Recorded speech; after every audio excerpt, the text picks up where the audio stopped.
வாழ்க வளமுடன். ஓம் நமச்சிவாய. அனைத்து தமிழ் உள்ளங்களுக்கும் வணக்கம்.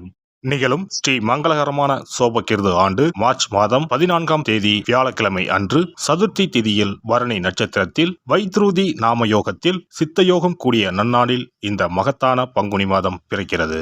பிறக்கும் இந்த பங்குனி மாதத்தின் கிரக நிலைகளை பார்க்கும்போது மேசத்தில் குரு பகவானுடன் இணைகிறார் சந்திர பகவான். கன்னி ராசியில் கேது பகவானும் மகர ராசியில் செவ்வாய் பகவானும் உள்ளனர். சூரிய பகவான், புதன் பகவான், ராகு பகவான் மீன ராசியில் சஞ்சாரம் செய்கின்றனர். கும்பராசியில் சனி பகவானுடன் சுக்கிரன் உள்ளார். இம்மாத கிரக பெயர்ச்சி என எடுத்துக்கொண்டால் செவ்வாய் பகவான் மகரத்தில் இருந்து கும்பராசிக்கு பெயர்ச்சி அடைகிறார். சுக்கிர பகவான் கும்பத்தில் இருந்து மீனராசிக்கு பெயர்ச்சி அடைகிறார். சந்திர பகவானை பொறுத்தவரை மேசத்தில் ஆரம்பித்து 2.25 நாட்கள் வீதம் 12 ராசிகளை கடந்து ரிஷபத்தில் அமர்ந்து பலன்களை தரப்போகிறார். இம்மாத சிறப்பாக குரு பகவான் நீச நிலையில் இருந்து வக்ர நிலைக்கு மாறுகிறார். இதன் காரணமாக உச்ச பலன்களை அள்ளித் தரப்போகிறார் குரு பகவான். இந்த கிரக அமைப்பினால் உங்கள் வாழ்வில் ஏற்படக்கூடிய சுப மற்றும் அசுப பலன்கள் என்ன என்பதனையும், அசுப பலன் ஏற்படுமாயின் ராசிக்காரர்கள் செய்ய வேண்டிய பரிகாரம் என்ன, வழிபட வேண்டிய தெய்வம், வழிபடும் முறை என்ன என்பதனை பற்றி விரிவாக காண்போம். பிறக்க போகும் இம்மாதம் உங்கள் வாழ்வில் வளமும் நலமும் செல்வ செழிப்பும் பெற்று வாழ்வின் உயரிய நிலையை அடைய எல்லாம் வல்ல எம்பெருமானை வேண்டி விரும்பி கேட்டுக்கொள்கிறேன். விருச்சிக ராசி அன்பர்களே, இந்த மாதம் வசதிகள் அதிகரிக்கும், மதிப்பும் மரியாதையும் கூடும். ஆனால் வீண் செலவுகள் உண்டாகும். மனதுக்கு பிடிக்காத இடத்திற்கு சென்று வர வேண்டி இருக்கும். தொழில் வியாபாரம் தொடர்பான விஷயங்கள் சாதகமாக நடந்து முடிய திறமையாக செயல்படுவீர்கள். புதிய ஆர்டர்கள் கிடைக்கப் பெறுவீர்கள். எதிலும் அவசரப்படாமல் இருப்பது நல்லது. உத்தியோகத்தில் இருப்பவர்கள் ஏற்கனவே செய்த திறமையான பணிகளுக்கு உரிய நற்பலனை தற்போது பெறுவீர்கள். குடும்பத்தில் இருப்பவர்களிடம் தன்மையாக பேசி பழகுவது நல்லது. தகப்பனாருடன் வீண் தகராறு ஏற்படலாம், கவனம் தேவை. கணவன் மனைவி ஒருவருக்கொருவர் பேசி செய்யும் காரியங்கள் சாதகமான பலன் தரும். குழந்தைகளுடன் நிதானமாக பேசி அவர்களுக்கு எதையும் புரிய வைப்பது நல்லது.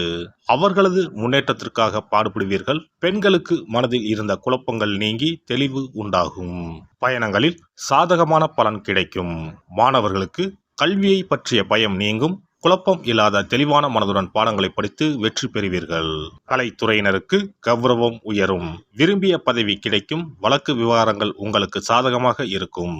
கைவிட்டு போன பொருட்கள் மீண்டும் கிடைக்கும். அலட்சிய போக்கை கைவிடுவது நல்லது. அரசியல் துறையினருக்கு பணப்புழக்கம் அதிகரிக்கும். எடுத்த காரியம் அனைத்தும் வெற்றிகரமாக முடியும். மதிப்பு மரியாதை சிறப்படையும். செல்வாக்கு ஓங்கும். நட்பு வட்டாரத்தில் குதூகலம் ஏற்படும். நட்சத்திர பலன்கள். விசாகம் 4ஆம் பாதம். இந்த மாதம் குடும்பத்தில் இருந்த சிக்கல்கள் தீரும். உத்தியோகத்தில் இருப்பவர்களுக்கு வீண் அலைச்சல் குறையும். மற்றவர்கள் மூலம் உதவிகள் கிடைக்கும். குடும்பத்திற்கு தேவையான பொருட்களை வாங்கி மகிழ்வீர்கள். கணவன் மனைவிக்கிடையில் இருந்த கருத்து வேற்றுமை நீங்கும். அனுஷம் நட்சத்திரம். இந்த மாதம் வாழ்க்கையில் சந்தோஷம் அதிகரிக்கும். பிள்ளைகளால் கௌரவம் அந்தஸ்து உயரும். துக்கமும் துன்பமும் நீங்கும். காரியங்களில் இருந்த தடைகள் நீங்கி சாதகமாக நடந்து முடியும். தேவையற்ற மருத்துவ செலவு ஏற்படக்கூடும். வீடு பூமி மூலம் வரவேண்டிய வருமானம் தாமதப்படலாம். கேட்டை நட்சத்திரம்.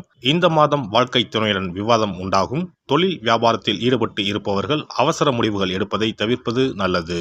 உத்தியோகத்தில் இருப்பவர்கள் வீண் அலைச்சலையும் காரிய தாமதத்தையும் சந்திக்க வேண்டியிருக்கும். காசி விசாலாட்சியை வழிபட எதிர்ப்புகள் அகலும். காரிய தடை நீங்கும். அதிர்ஷ்ட கிழமைகள் திங்கள், வெள்ளி. அதிர்ஷ்ட தினங்கள் பங்குனி 11 மற்றும் 12. சிறப்பு பரிகாரம். வாரந்தோறும் செவ்வாய்க்கிழமை அன்று வீட்டில் உள்ள முருகப்பெருமான் படத்தினை துடைத்து சந்தனம் குங்குமம் பொட்டு வைத்து சிகப்பு அரளிப்பூ கொண்டு அலங்காரம் செய்யுங்கள். ஒரு கண்ணாடி டம்ளரில் தண்ணீர் ஊற்றி ஒரு எலுமிச்சை பழம் சிறு வெட்டிவேர் போட்டு முருகன் படத்திற்கு முன் வைத்து விடுங்கள். ஒரு மா இலை எடுத்து காம்பு பகுதி முருகப்பெருமானை பார்த்தவாறு வையுங்கள். அகல் விளக்கில் நெய் தீபம் ஏற்றி மா இலையின் மீது வைக்க வேண்டும். தீபச்சுடர் முருகப்பெருமானை பார்க்கும் வண்ணம் இருக்க வேண்டும். கண்களை மூடி முருகப்பெருமானை மனமாற வேண்டி உங்கள் வேண்டுதல்களை வையுங்கள்.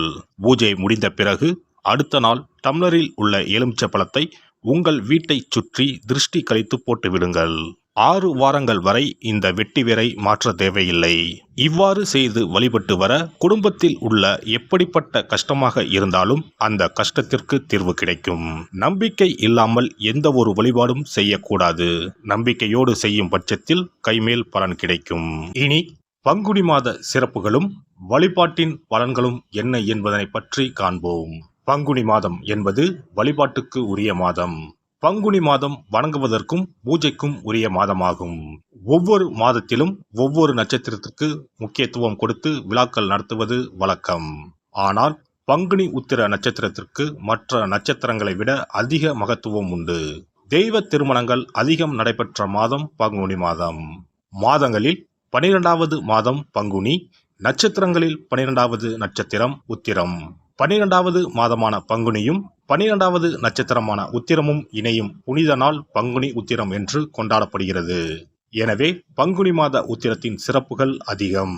பங்குனி உத்திர நாளில் அனைத்து ஆலயங்களிலும் சிறப்பு வழிபாடுகள் நடைபெறும். கிராம கோவில்களில் அக்னி சட்டி ஏந்துதல், பூஜைகள் விமர்சையாக நடைபெறும்.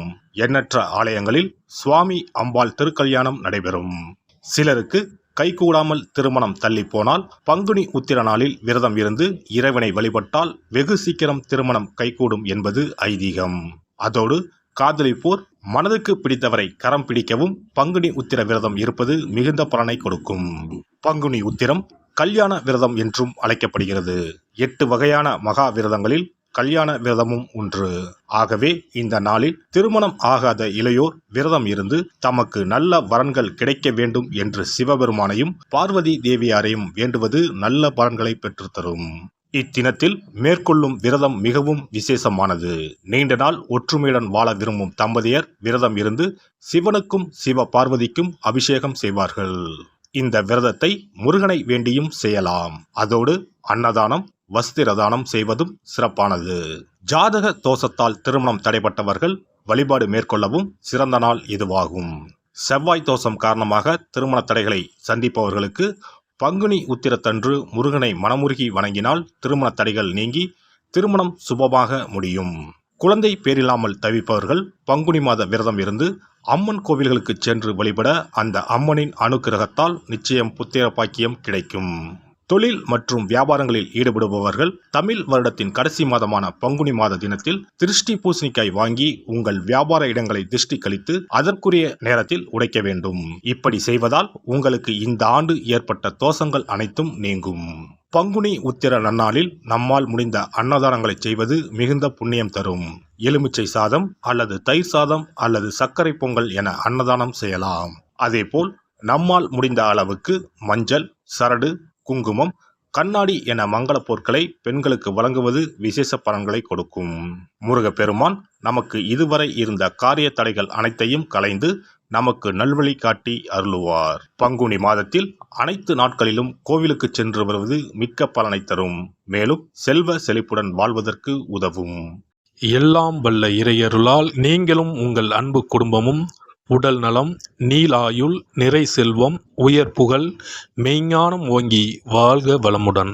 இந்த வீடியோ பதிவு உங்களுக்கு பிடித்திருந்தால் லைக் பண்ணுங்க, கமெண்ட் பண்ணுங்க, ஷேர் பண்ணுங்க, மறக்காம சப்ஸ்கிரைப் பண்ணுங்க, பக்கத்துல இருக்கிற பெல் பட்டனை கிளிக் பண்ணுங்க. நன்றி, வணக்கம். ஓம் நமச்சிவாய. சிவாய நம.